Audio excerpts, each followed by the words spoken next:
So ito yung pinaka-importante na gamit sa ating manuka, no? Yan, no? Incubator. Yan. Hindi lang natin muna bubuksan. And yung isa, ito yung chiller natin na maliit. Kasya-kasya ito sa ating manukan. Itong dalawa, napaka-importante.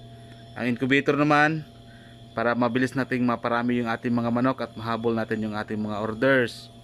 Sa chiller natin, kahit mag-imbak tayo for 20 days or kahit mga 25 days, depende na lang sa order ng ating buyer.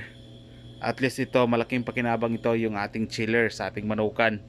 So napaka-importante. Pero ang pinaka-tanong ngayon, magkano ba yung binabayaran ko or na-consume dito na billing sa kuryente sa incubator lang at sa ating itong ating chiller natin. So last month, na sa natatandaan ko, ay binabayaran ko nitong dalawa lang, ha. Hindi kasali pa yung mga ilaw sa sisiw kasi the last month wala po tayong ginagamit na ilaw para sa ating mga sisiw kasi halos na sold out po lahat. Incubator at chiller lang ang binabayaran ko sa isang buwan is 1,658. So ganun ka gastos itong pagmamanok natin, incubator, chiller. Ang billing sa kuryente 1,658. So just imagine kung kayo magmamanok, gagamit kayo ng malaki na incubator plus chiller pa. Nako, 1,658. Okay? So ngayon lang kasi bago lang kasi tayong nagkaroon ng sisiw dito sa ating kulungan. Dahil yun nga, nung nakaraang mga buwan, halos naubos po yung ating mga sisiw dahil po sa number 1 yung thesis project at may mga ilan pa na mga buyer. So dito, ngayon lang tayo dito, ina-off ko yung ilaw dito. Yan. Tuwing umaga, ino-off ko, balik ko naman i-on yung ilaw paggabi na. So yan ang ating sisiw. Matagal rin ako hindi naglagay ng sisiw dito sa ating kulungan kasi lagi silang inaatake ng mga daga. Okay, yan, oh. So bumalik na yung sigla sa ating mga kulungan ng ating mga sisiw. Okay. So may darating din tayo ng mga bagong hats. Okay. Dito mga sisiw din natin dito, yan, oh. May ilaw tayo dyan na incandescent bulb 100 watts. So maya maya siguro mga 10 AM sa sobrang init ng panahon ngayon, i-off natin yung ilaw para matipid tayo sa kuryente. Pero nung nakaraan na wala pa itong mga sisiw dito, kumbaga hindi tayo gumagamit ng ilaw, yun nga, no, sa chiller pa lang at incubator binabayaran natin 1,658. Chiller at incubator yan.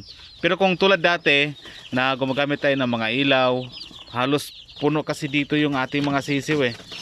Dito gumagamit tayo ng ilaw dito, maraming pang bakante dito, bakante dyan, dyan, bakante dyan.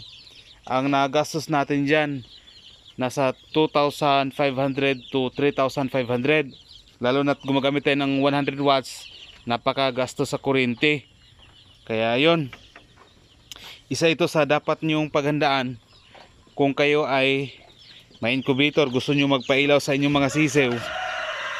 Isa ito sa dapat ninyong titingnan kasi magastos rin ang pagkaroon ng manok na hindi siya natural hats. Kumbaga bagong bagong ginagamit natin incubator at chiller na hindi tulad dati na nagpalimlim, wala tayong gastos sa incubator. Yan. So depende rin sa mga incubator at chiller na inyong ginagamit. Pero yun nga, kung merong dito, kung puno dito tapos lalo gumagamit tayo ng 100 watts na incandescent bulb, nasa 2,500 to 3,500 monthly yung billing natin sa kuryente. Okay. So ngayon nakita ko lang na incubator at chiller lang yung ginagamit ko dati pa na nung wala pang mga sisiw dito, nasa 1,658 to be exact yung billing ko for the last month, chiller at incubator. Okay, yan mga sisiw natin. By next month, natin ito, deliver ito sa Libuna. So ito dati yung ating kulungan, yung may inahin pa dito nag-alaga. Giniba ko lang yung division nito para malagay natin yung maraming sisiw, since hindi naman tayo gumagamit na ng kumbaga hindi na tayo nagkaroon ng inahin, yung natural huts at saka yung inahin yung mga alaga sa mga sisiw. Ayun, mga 36 lang ata yung ma-deliver natin by next day, next week siguro sa Libuna. Ayan, kung ganito mga manok nyo, mga basilan, dapat nyong titingnan, tandaan na dapat kasi ganito, mag-aaway to pag 2 months. Yun ang titingnan mo. Sa ganitong edad na 3 weeks old, kung kahit walang ilaw, okay lang, mabuhay na to sila. Ayan.